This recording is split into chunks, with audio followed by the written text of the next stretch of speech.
Guys, thank you so much for joining me today. I have an excellent man. His name is Jon Shetrit. He's someone I served as a coaching client, help him with his business. And what's most impressive isn't just his tenacity. It isn't just his knowledge. It isn't just his goals and how he shows up. But this is a father of seven. And this is a father who I know some of his story of getting married, becoming a dad, and just showing up powerfully. And he's a man that honestly this podcast is for you guys, of course, but it's more so for me because I want to be a dad and my wife wants to have seven kids. So who else to ask than someone who's actually doing it? So Jon, thank you so much for joining me, brother.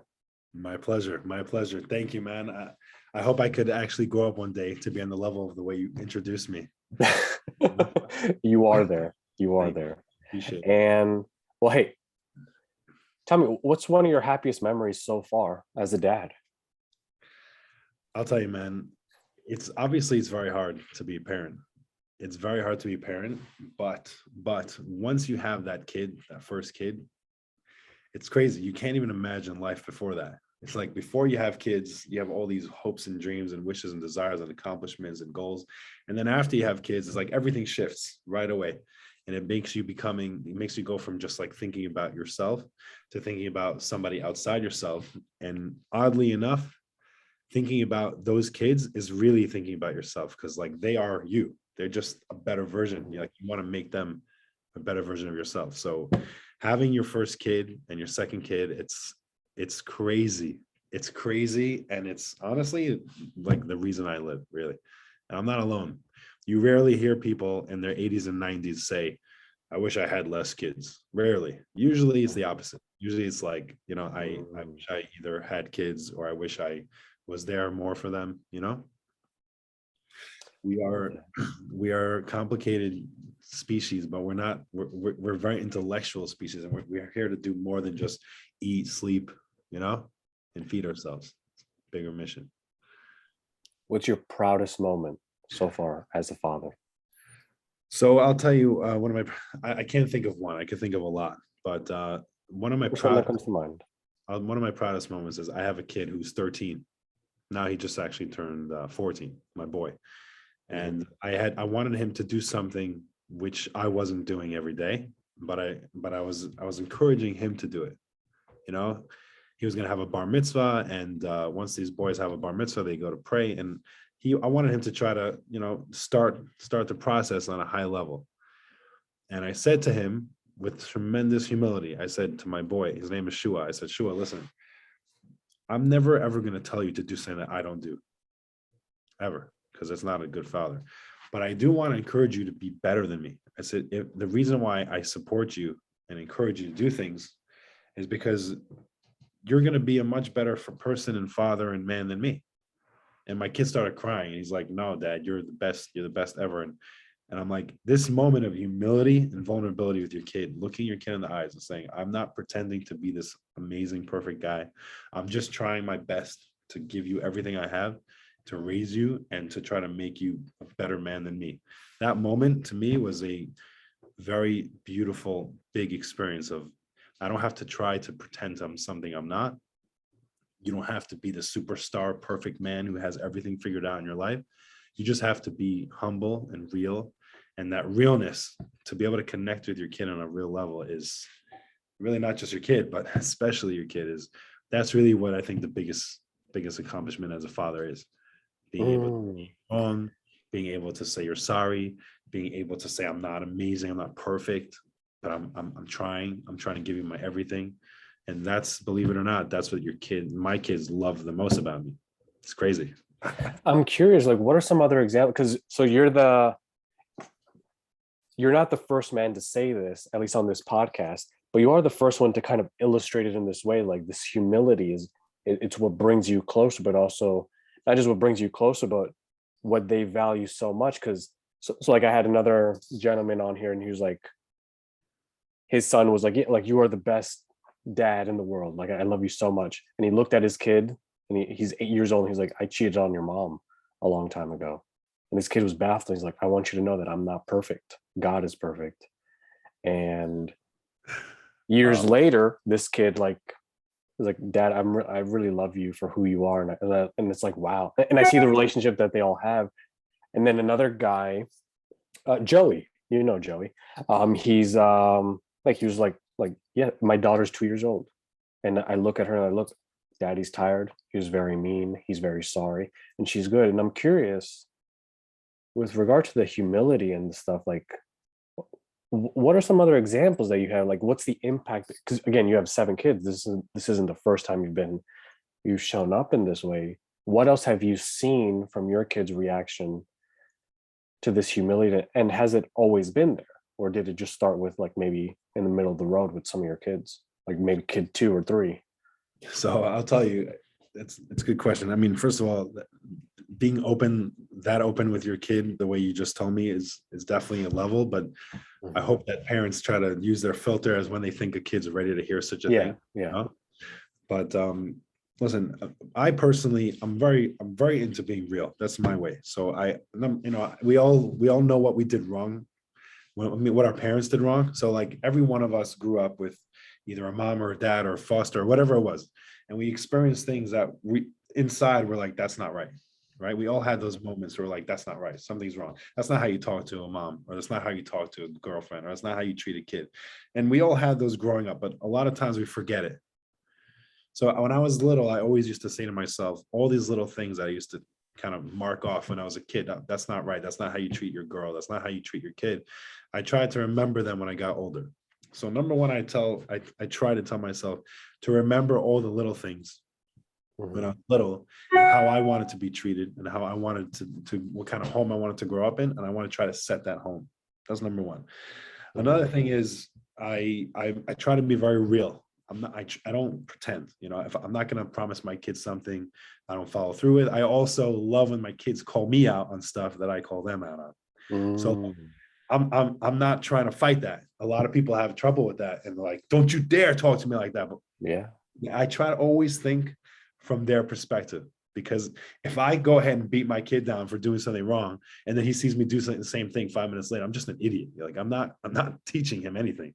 So I embrace them calling me out on stuff in a way that I laugh. I'm like, nailed me, and they respect that like crazy. So it's not like my humility is because I want to actually be an effective dad. That's what it is. If I want to teach my kids something, I have to realize that by pretending I'm something I'm not going to accomplish anything. So by being real and by letting your kids call you out, or by being humble, in a way, your kids learn so much more from you, because now they do take me seriously when I say something, because they know, like, if I tell them, yeah, I'm really good at this, they know I'm not lying, because if I'm not, I'll tell them I'm not really good at this. So they respect me more, and you're a more effective father by being humble. That's my opinion. It's like, I see it with my own kids. It's crazy. I'm like, I tell my kids all the time, I'm trying. They tell me I'm a great dad. Guys, I'm trying. And I say to them, if at any point in time you don't like things I'm doing, tell me. Do you understand what it's like for a kid to have open communication with a father and a mother? It's crazy. I tell my kids, you can sit me down with anything and say, Dad, I hate this. I hate this. I don't want you to wait till you're 25 in therapy 3 times a week to tell me all the things I did wrong. Tell me now. And you have to be able to handle it. You have to be able to open up to them, be receptive. You have to receive that, So why am I trying to be a humble dad? Because I want to be an effective dad. So by being real and open and letting my kids tell it to me straight, I'm able to teach them and be a much better role model for them, Yeah. I think, again, like you do a great job of just illustrating things, like putting into words things that like, oh yeah, like I didn't even think about saying it in that way, or like illustrating in that way. Is like there's just a very masculine quality, especially for fathers, to be a teacher. Like I am a teacher. I'm a guide. Like you pass on what you know. And I'm curious. Has that ever happened? Have any of your children ever sat down and like, Dad, like I don't like that you did this, or I don't like how you show up this way? Has that ever happened? And if so, what's the story there? Like what happened? What was your reaction? What was your thought process? Especially the first one. So that's a good question, Matt. So I'll tell you the truth. First of all kids are different. Everybody's got a different personality. Some kids are more open, they're more expressive. Some kids don't even know what they're upset about. So like it's a two double-edged sword. On the one hand, you want to be open be able to receive them. But you also have to be intuitive as a father. You have to know if something's wrong. They might not always come to you. Some guys just don't like to talk about their feelings. Yeah. So if your kid's that way, they might be upset, but they might not have the skills to come over to you and tell you. So on the one hand, you have to be able to handle, but I try to be able to see if something's wrong and kind of pry it out of them. So what do I do? So it doesn't usually happen that they sit me down, Dad, I want to have a meeting with you, talk to you, because I'm pretty open. So like it just kind of comes up on the spot. But I try to think about it in advance, because naturally, like, it's not easy, especially if our kid's disrespectful. Sometimes we're like our manhood's like, whoa, like, don't you? We kind of we think that if we allow them to be disrespectful, then they'll never respect us, which is not. It's not like just you want to like kind of be aware, very aware of your emotions, and kind of catch yourself. And I appreciate it. If my kids tell me something, I appreciate it, because like it's much more chilled out now than later.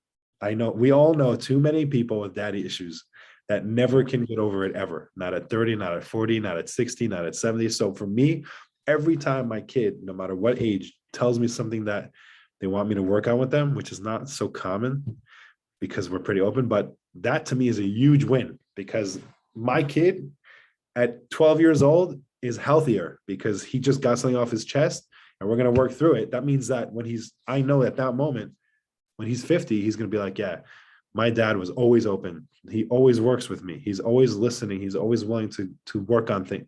That's a crazy win. That means I just saved my kid a lot of money in therapy. A lot of daddy, they're able to move on. So these little things that might be hard, but in the long run, you're raising the future. This is the future. Yeah, it's not like, like the time and energy, but it's also like just like the trajectory of where they're heading, and just developing those great qualities too. Like they can do this with anybody. It doesn't just stem from you. Yes. It's a communication I have found is a skill that is rarely developed very well. Like me, myself, I didn't have that communication stuff. And it was like, all right, I got to work through my anger. You know me, if you're listening to this, I got a monotone voice. I'm pretty calm. I'm pretty chill. Picturing me as angry is probably like, oh, I never expected that. It's like, we all have it. And for those of you who are listening and like, I can't get over this, like you can't, I would invite you to open to the idea that you can, maybe you just haven't seen the right way to do it. There are multiple ways to get to the number 4, 2 + 2, 2 × 2, 8 divided by 2, which is the way that's going to help you. And it's funny because it's like, I wish I developed those skills, the ones that you're helping your kids harbor and develop. That's going to translate powerfully. Yes. Oh, you're going to say something? Yeah, I was going to say, by the way, interrupt me anytime, ask me anything anytime. There's a lot here, but I'm going to say a lot of people might not feel like they're ready to have kids. It's like a very important topic to like bring up, because I'm not ready to have kids. I'm not cut out for it, or I just don't have what it takes to deal with the diapers and the crying and the screaming and the money and the tuition and all the responsibility. It's true. That's a lot. But there's a couple of things like I try to like communicate with this regard. First of all, when you don't have a kid and you're imagining all the difficulties of a kid, you're only imagining the hardship, because you don't have the other good stuff to balance it. So of course you don't want a freaking kid, because all I have is poopy diapers, crying, screaming, annoying. There's nothing else there except that. But when you have a kid, you have so many beautiful things that it's combating and balancing. So you have to, when you're thinking about the concept of having a kid, don't just think about the hard stuff. Also think about what it's like to open the door and have a little cute thing crawl to you and climb up on your leg and look at you with big eyes and say, that. So that's number one. Another thing is like, when you had a video game when you were younger, how old are you now, Andres? 30.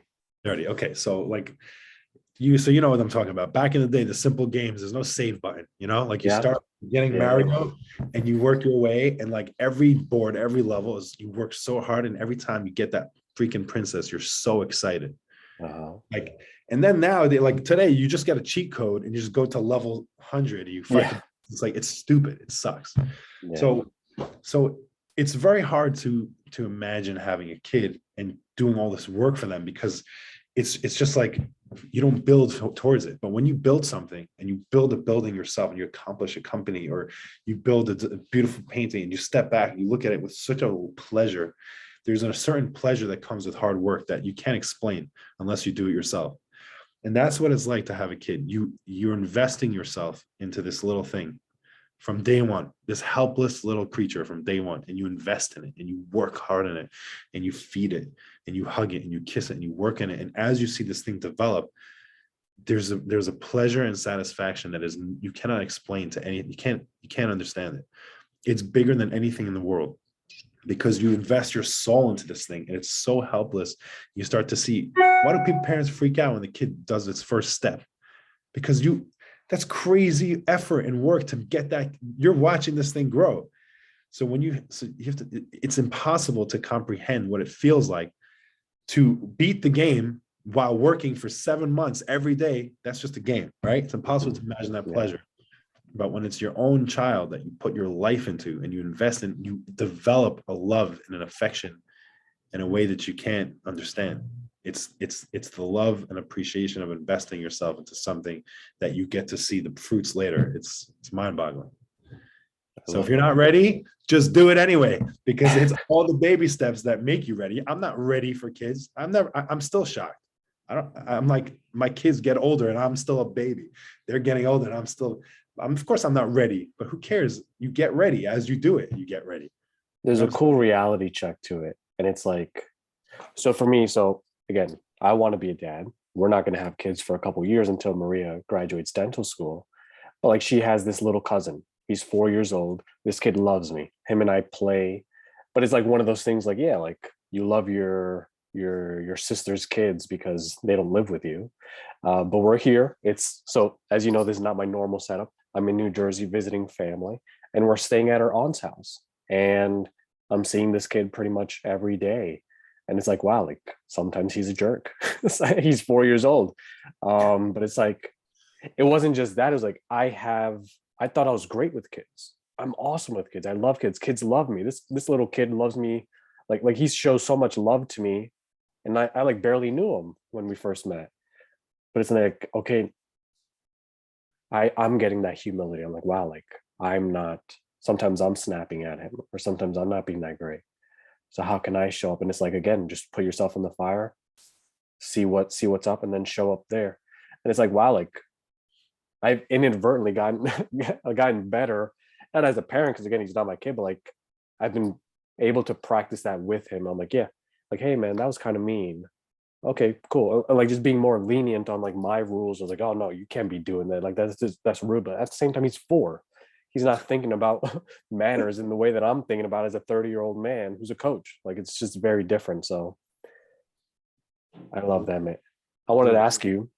I love that. I love that, by the way. Thank you. What is your biggest regret as a dad? My biggest regret as a dad. I thought about that.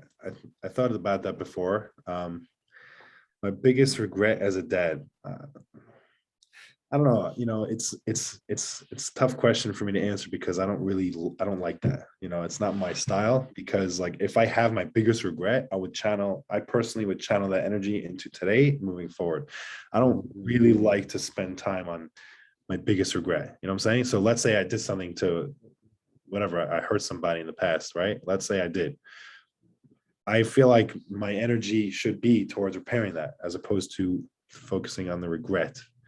So it's like, in a way, I try to always work on that. So it's hard for me to like have this everlasting regret. I do have kids. I do give them my everything. I try to I want to try to balance spending more time with them and trying to make life. Like, one thing I will tell you is that we're so busy in our lives that we don't realize how fast the clock's ticking. Like, we're busy on certain tasks. In the meantime, the kids are getting older. So it's important to try to remember to freeze time and spend more time with them. So that's, every week I'm in the shower at the end of the week and I'm like, oh crap, I got to play with this kid. I got to go on the floor and play with that kid. I got to make sure But I take that energy and I try to interpret, like I try to channel it into the next week. So for example, like my kid asked me if I could do a father-son thing at school. Mhm. And I'm like, it's impossible. There's no way. Not it's in the middle of the week. It's impossible. I have no time. There's no way I could do that. But then I'm thinking, okay, in a year from now, that week, whether I went to this meeting or didn't go to this meeting is meaningless. Nobody cares a year from now whether I went to that meeting. But my kid, a year from now, will remember that I went to his little father-son thing. So the time, the times that I would miss that, now I realize it's magical for that kid. It's life-changing. Your minor hiccup in your schedule for them is the world, the whole universe, that 1 hour. So I try it. So those are like some regrets that I try to channel into fixing every day. Well, dude, I think your answer so far, my favorite answer to that question, because it's like, yeah, like I made the mistake. You're not a perfect man. No one is. Okay, like I made the mistake. What am I going to do differently about it? Not just next time, but what can I do right now about it? And I'm curious for the men. So there's a common theme. I'm not going to share it out loud because I want to hear what you have to say for the rest of this. But what I do want to know is when it comes to those, have you ever had has it ever been impossible for you to make time for something like that for your kid, despite your schedule? Because you and I work together. I know your schedule's crazy. We've even spoken about this. So I can't imagine like, yeah, like that, like Shua wants you at this father-son thing. Has it ever been impossible for you to make it happen? Yes, the answer is yes. And I'll tell you what I would like to do. Again, I don't want to at all come across like this perfect dad who has all the answers. I don't. I'm winging it hardcore. That's what a good dad is. Winging it. But I told you, I'm open for communication and for positive or negative feedback. That's it. So I'm a winging dad who's always willing to hear what I could do better. I definitely have times it's impossible, for sure. What I personally try to do is, number one, I communicate with them what's going on. Hey, listen, dude, I love you. I want to be there. I can't be there. Not because I don't want to be there. I want to be there. I just can't. And I make it up to them immediately before it happens. Meaning, if they want me to come next week and I can't make it, I make a plan the week before already for something else we're going to do to make it up to him. We're going to find time and we're going to make a schedule and I'm going to give you a list of 2 or 3 things you want to do. And you're going to tell me what to do. And I'm going to make it that the experience after is so awesome that it totally wins over whatever they wanted me to do before. But you better freaking show up to that. Like, you better show up to that. So like if I go ahead and miss his school thing, but I end up spending 3 hours with him and some crazy cool, we go to a movie and we go to batting cage, we go out for pizza, and you can make that time way better than it would have been, so that he's like worth it, totally worth it. And he sees my dad, he shows up for me. So he couldn't come to that, not because he doesn't care about me, because he couldn't come. How do I know? Because here he is right now, you know? Yeah, one of the most heartbreaking moments for me as a kid was just having that word not be met. And I'm like, I just remember, like my dad said, like leaving my grandma's, dad was like, yeah, I'll be here tomorrow. We went to my aunt's, because when you're a kid, you want to hang out with your cousins, you don't want to stay with the adults. And then I found out when I got to my aunt's, I was like, no, dad, your dad left tonight. Like he's not going to be here tomorrow. And it was just heartbreaking. And it was just like, wow, like, and just seeing that, and like just keeping your word is so important. And I know in my past, or in my life, I have not kept my word to some people, like my sister, my wife, just other people. And it's like, wow, like I can feel that. I'm curious, have you ever had a challenge with keeping your word? Because again, you have 7 kids, you have a crazy schedule, you have a wife, clients you serve. I'll tell you, man, I was going to tell you now, first of all, like it breaks my heart to hear that. And it makes me want to like be your dad. I'm serious. Like it's crazy, man. That stuff crushes me. It crushes me because I know how much it means to the kids. It's crazy. And I have people I work with that are fully grown adults that are still suffering every day because of this stuff. It's unbelievable. But like a tip that I would definitely suggest, and my wife hates me for this, and I argue with her about this all the time, is I never tell them for sure something's happened. Never, because I can't stand that discipline. Never. I never tell them. Hopefully, I always say, hopefully, I hope we could do the following, because then it's probably like more manly if I would just say it and then commit, but I'm too traumatized. So for reasons like you're saying, I'll try to tell them like, this is the goal. I'm hoping that we could go out, and I really hope so. But I make sure it's happening, but I try to lead them up to it. I don't want to say I'm going to do something. You're better off saying you're going to try, but like, do it. Be a man. Do it. Pretend like if there's a $500,000 business call that you need to make, you're there. This is way more than that. This is way more than that. And listen to stories like this, like you're saying right now, the heartbreak and the disappointment of a father not showing up. A dad has to be mentally aware and conscious of what he's doing. We get so sucked up in the schedule, we don't realize how our kids they're hurting bad. You have to stop, freeze, and remember, my kid needs me to show up. It's important. It's way more important than anything else. So like, try not to make too much. Don't overcommit yourself. Don't say you're going to do all these things. Just don't do it. Just surprise them. Talk is cheap. Just take him, pull him out of school. You don't have to say, oh, dude, I want to totally do that. Maria's like, no, we're not doing that. School is first. I was like, for you, for me, okay. Our time is first. but don't even say you're gonna do it. Just do it. Like, don't tell you, I'm gonna get you flowers, and just do it. Just show up with it. Try not to talk so much. It's cheap. Just do it. You know what I mean? So like, do things. Try not to promise. Don't overpromise and not deliver. Freaking deliver. Like, deliver. Be a man. Just be a man. A real good man. Yeah, I love, and just to recap, what I've learned so far is like, one, humility. Be humble. Be there for just be open communication. What am I doing wrong? What am I doing well? Have that open lines of communication. Put in that time. Make sure that they have that time with you. Again, you have 7 kids. Like, to me, it's very impressive that you've created time with each of them. Like, all right, you're doing it. It's not trying. You're doing it. Like, try is do. And then what the other thing I've also learned is, if you can't do something, make it up to them right there on the spot. Do something. Don't overcommit. Commit to what you can. And if you know that you can't commit, if it's not a definite yes, if it's not a definite no, let them know. Communicate to them. I think there's just such a clarity there, because I know for myself, like, look, I've experienced this, but again, this isn't a relation with me with kids, but more like me, like, look, like with my sister, for example, like, yeah, like, oh, like, I don't have to do it this time. Like, yeah, like, I'm going to be late, or I can't do it. She'll understand. Like, it's not a big deal, but it was a big deal to her, or it was a big deal to Maria, or to like anyone else. And it's like, at the time, I can only imagine what a dad is probably thinking is like, look, like, it's almost justifying, like, I got to work, because if I don't, they're not going to go to school. Or if I don't, the bills aren't going to be paid. And like, you know what? It's okay for me to not make this thing because I'm doing it. And I think what you've said is there's a more elegant way of doing that, so that you can do both. It won't be perfect, and probably won't be, it's obviously not ideal, but you can do that.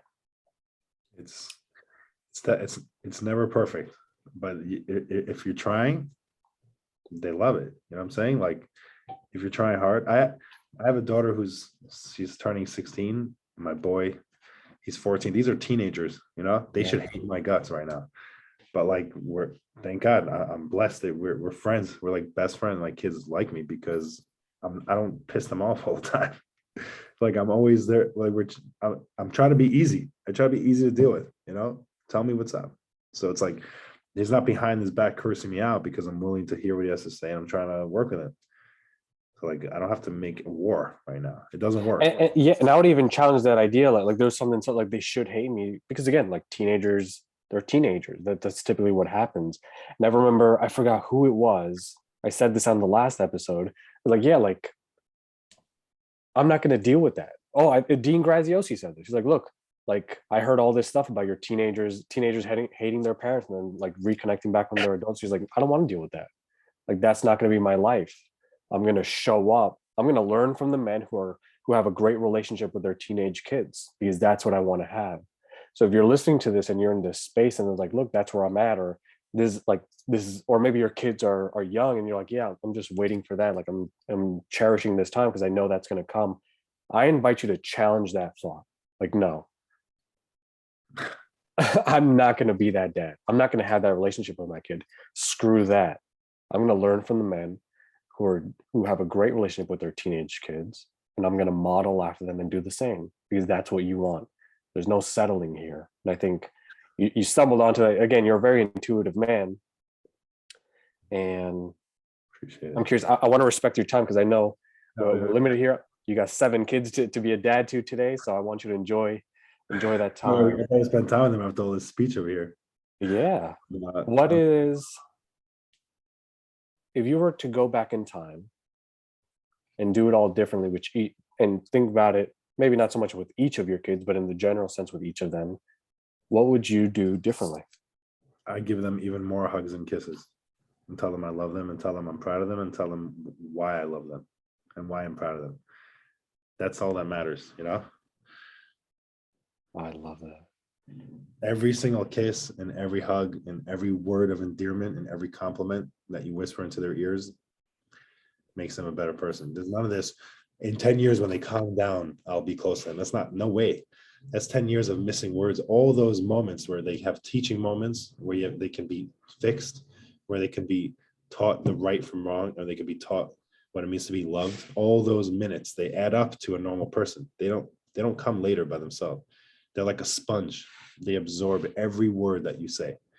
Non-stop words in their ears. I love you. I'm proud of you. You're smart. You're so good. You're so talented. And you mean it.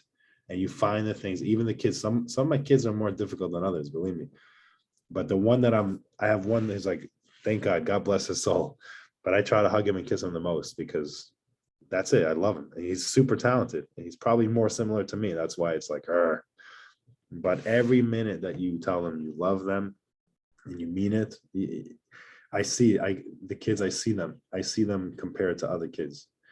My kids in my life, I had them. My first kid was when I was 20. So I grew up with my kids, you know. Mhm. I see the difference in my kids and others. My kids are just, I'm not taking any credit. I'm working on it. And my God, thank God. But I see when a kid is loved and he has parents that are there for him, it's a different world. They're confident, they're smart, they know how to deal with people. They can take things home to me instead of acting out. They take it home, they tell us. We're so open with them that every day they could tell me about their teacher, about their school.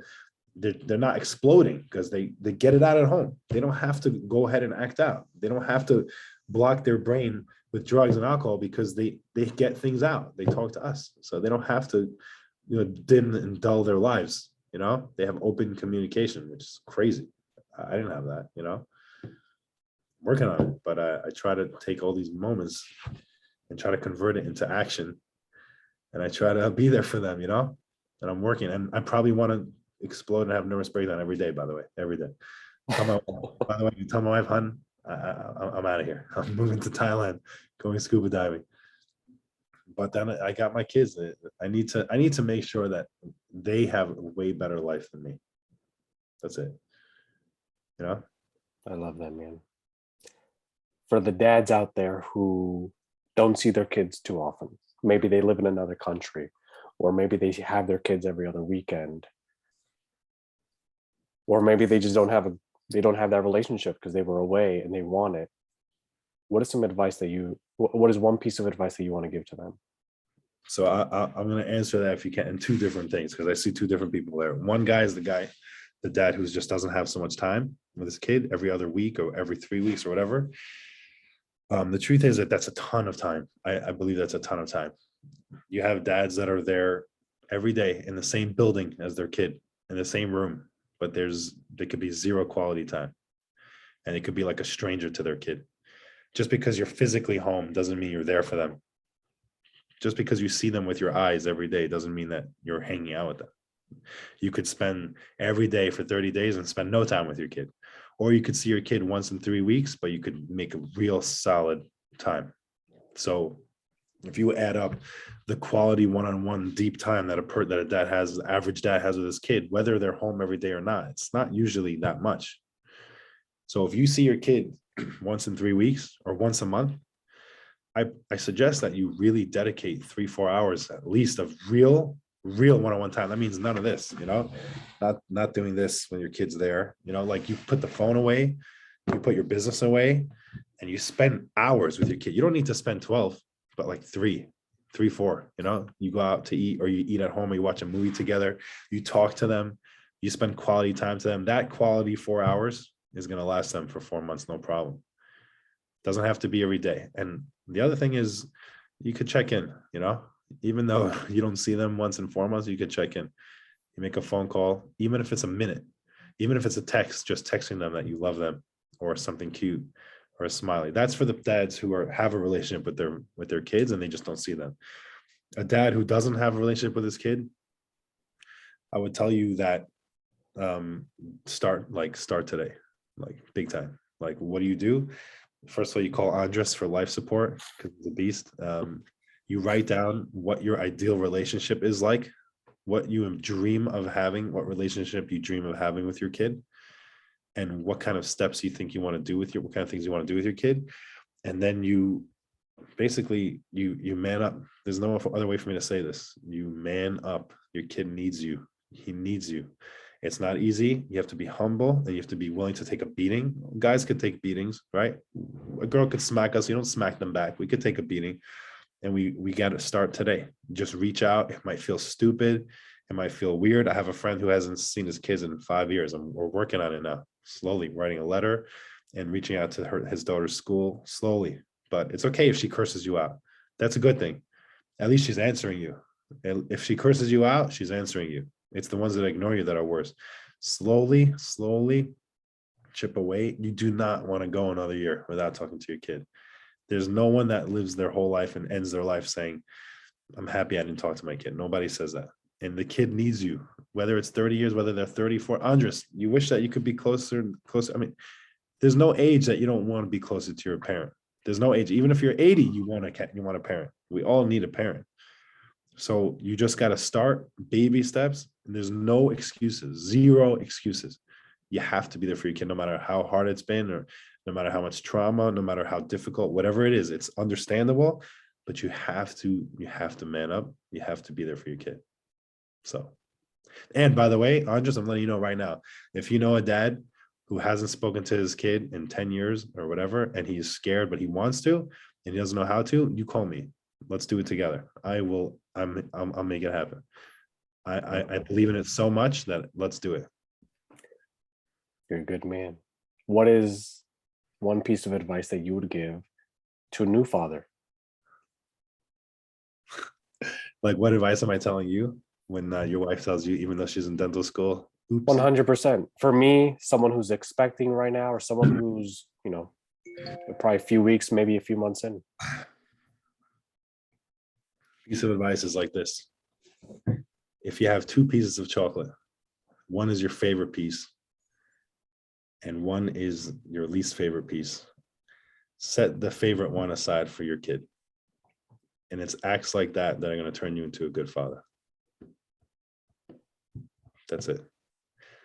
Give your kid everything you have to save them the best. You take the crap, you give them the best. I promise you, it comes back to you 1 billion times over. Much better.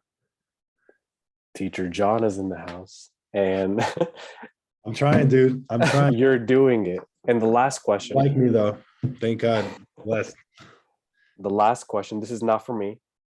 This is not for anyone. This is not for most people listening. This is for 7 specific people.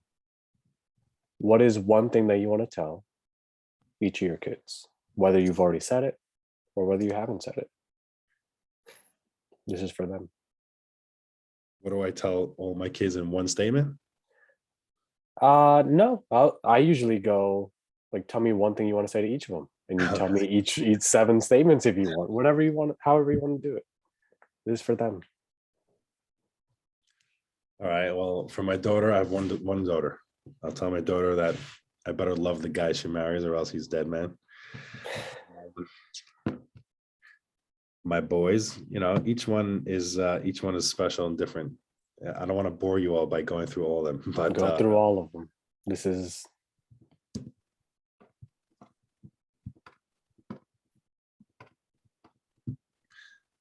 So listen, I tell my daughter, this is intense, man. I can't do that.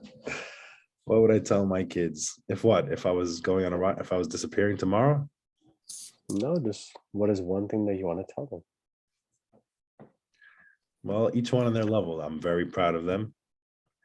I'm blessed and honored to have them, and I'm blessed to be their parent. And they make me want to be a better man. And that I hope to God that not only do I wish that they grow up to make me proud, but I wish that I spend my life making them proud. That's what I would say to them. Jon, thank you so much for today. Thank you for this wisdom. I honestly want to have you back on here because I think there's we only scratched the surface. Dude, you could have question and answer with all your dads, and I'm just winging it. I'm just a little more ahead of it. I'm doing the same thing as you guys. I'm just winging it. That's it. Yeah, I think that's the common thing I've heard too. So, Jon, thank you so much for your wisdom. Thank you so much for your experience. Thank you so much for how you show up. And dude, I love you, brother. Thank you, bro. Looking forward. I love you too, bro. I'm looking forward to your 7 kids plus more. Tell your wife, by the way, if she needs any energy or support or anything, I'm here. We're still Love you. here. Thank God. We're still. I might look like I'm 90, but Dude, you look like you're younger than me. all right, I'll take it. I'll take it, man. You're on the right. You're on the right track, man. 7 at least. At least. At least. I love you, man. Thank you, Jon. Yeah, man. God bless, and for all you dads, man, stay strong. It's the best thing you could ever do. And if you need us, we're here.